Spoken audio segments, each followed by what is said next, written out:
رسوله الكريم أما بعد فأعوذ بالله من الشيطان الرجيم بسم الله الرحمن الرحيم قد جاءكم من الله نور وكتاب مبين صدق الله مولانا العظيم وبلغنا رسوله النبي الأمين المدين الكريم ونحن على ذلك لمن الشاهدين والشاكرين والحمد لله رب العالمين. میرے دوستو، میرے عزیزان ملت، میں نے ابھی جس آیت کریمہ کی تلاوت کا شرف حاصل کیا،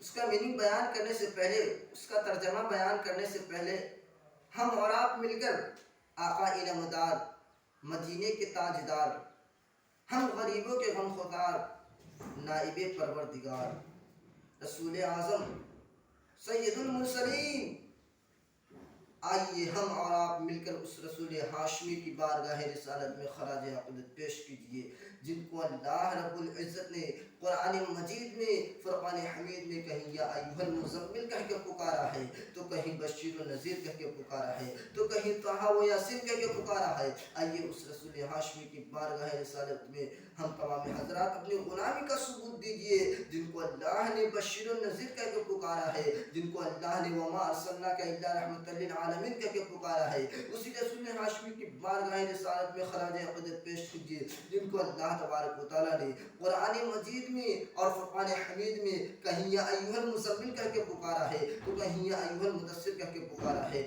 تو کہیں یا ایھا النبی کہہ کے پکارا ہے، تو کہیں یا ایھا الرسول کہہ کے پکارا ہے. وہ رسول ہے، تمام نبیوں کے نبی ہے، تمام اللہ کی مخلوقات کے نبی ہے، یعنی چند پرند جتنے بھی ہیں تمام کے نبی ہے.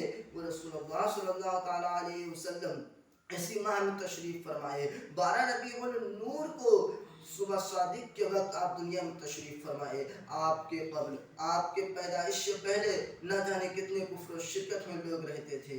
سب اپنے اپنے بیٹیاں کے گار کر، اپنے اپنے بیٹیاں کے زندہ دفن کر دیتے تھے. ایسے ایسے لوگ رہتے تھے، مگر یہ اللہ کا فضل ہے کہ اللہ نے اس رسول ہاشمی کے ہمارے ہدایت کے لیے، ہماری مغفرت کے لیے بھیج دیا. اسی رسول ہاشمی اس 12 ربیع الاول کی 12ویں تاریخ کو دنیا میں تشریف لائے. حضرات محترم، یہ وہ مہینہ ہے، یہ وہ ماہ ہے، وہ برکت والا مہینہ ہے کہ رسول اللہ صلی اللہ تعالیٰ علیہ وسلم دنیا میں تشریف فرما ہوئے. رسول اللہ اگر ہمیں عطا نہیں کیتے اللہ، اگر رسول اللہ کو پیدا نہیں فرماتے اللہ، تو آج ہمیں قرآن نہیں ملتا، ایمان نہیں ملتا، نماز نہیں ملتی. آج ہم نعرہ لگاتے ہیں سرکار کی آمد مرحبا، یہ سب انہی کی بدولت ہے. اگر سرکار دنیا میں تشریف نہ فرما ہوتے، سرکار دنیا میں نہ جلوہ گر ہوتے، تو ہم کیسے نعرہ لگاتے سرکار کی آمد مرحبا؟ نہیں لگاتے. مگر سرکار آئے، ہمیں خوشی ملی، ہم نعرے لگاتے ہیں سرکار کی آمد مرحبا، دلدار کی آمد مرحبا.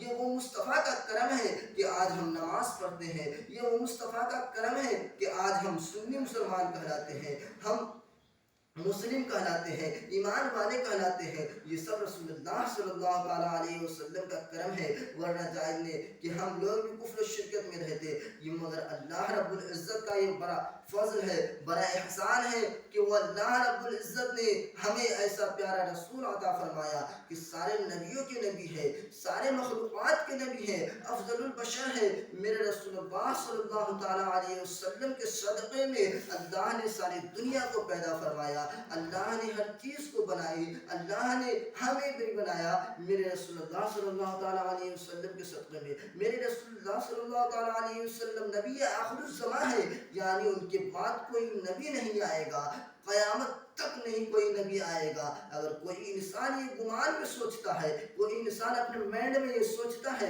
کہ اگر اس کے بعد کوئی نبی آنے والا ہے، تو وہ انسان گمراہ ہے، وہ انسان کافر ہے، وہ انسان مسلم نہیں. کیونکہ جو رسول اللہ سے محبت کرتا ہے اس کو تو یہ پوری طور پہ معلوم ہے کہ رسول اللہ صلی اللہ تعالیٰ علیہ وسلم کے بعد صبح قیامت تک کوئی نبی نہیں آئے گا، نہیں آیا ہے.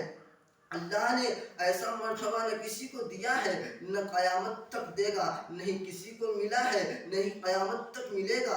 مگر میرے رسول اللہ صلی اللہ تعالیٰ علیہ وسلم کے شان میں گستاخی کرتے ہو. اے سنو سنو سنو، اے دیوبندیوں، اے وہابیوں سنو، یہ ایسے رسول ہے جن کے صدقے میں آج ہم نماز پڑھتے ہیں، جو نماز ہمیں تحفہ میں عطا فرمایا۔ اللہ رب العزت کا یہ بڑا فضل ہے، یہ رسول ہے کہ ہم روزہ رکھتے ہیں، افطار کرتے ہیں، سحری کرتے ہیں۔ یہ رسول اللہ کی برکت ہے، یہ رسول اللہ کی عظمت ہے، یہ رسول اللہ کی بڑا احسان ہے ہم پر کہ رسول اللہ آئے تو ہمیں قرآن لے کر آئے ہمارے ہدایت کے لیے، رسول اللہ آئے تو ہماری ایمان لے کر آئے ہمارے پرہیزگاری کے لیے، رسول اللہ آئے تو ہمیں قرآن ملا، رسول آئے تو ہمیں نماز پڑھنے کو ملا، رسول آئے تو ہمیں آج سرکار کی آمد کا نعرہ لگانے کو ملا۔ ارے مسلمانوں، سرکار کی آمد نعرہ تو ہر کوئی لگا سکتا ہے، مگر دل کے اندر رسول کی محبت رہنی چاہیے۔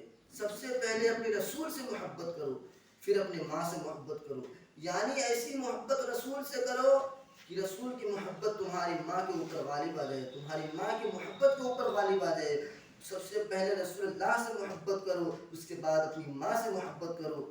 رسول اللہ صلی اللہ تعالیٰ علیہ وسلم ارشاد فرماتے ہیں کہ اگر کوئی بندہ، اگر کوئی مخلوقات میں سے کوئی اگر میرے امت محمدیہ میں سے مجھ پر ایک مرتبہ درود پڑھتا ہے، ایک بار اپنے لب کو ہلاتا ہے، صرف اتنا کہنے سے اللہم صلی علی سیدنا شفیعنا و مولانا محمد بارک وسلم صلی علیہ وسلم السلام علیکہ یا رسول اللہ، تو اللہ رب العزت اس کے نامہ اعمال میں 10 نیکیاں لکھ دیتا ہے، اس کے نامہ اعمال میں 10 نیکیاں کو 10 درجات کو بلند فرما دیتا ہے، اس کے 10 گناہ کو معاف فرما دیتا ہے، اسے پرہیزگاری بنا دیتا ہے۔ اللہ رب العزت سے دعا ہے کہ ہمیں اور آپ کو سننے میں کوئی غلطی ہو گئی ہو تو اللہ رب العزت ہمیں معاف عطا فرمائے، اور ہمیں ہمیں اسلام کے ماننے والے، اسلام کے چاہنے والے، اسلام پہ چلنے والے اہدنا الصراط المستقیم پہ قائم و دائم رکھے۔ اللہ رب العزت سے دعا ہے کہ ہم اور آپ کو ہدایت کا راستہ عطا فرمائے، اہدنا الصراط المستقیم پہ صبح قیامت تک چلنے کی توفیق عطا فرمائے۔ وما علینا الا البلاغ المبین۔ السلام علیکم۔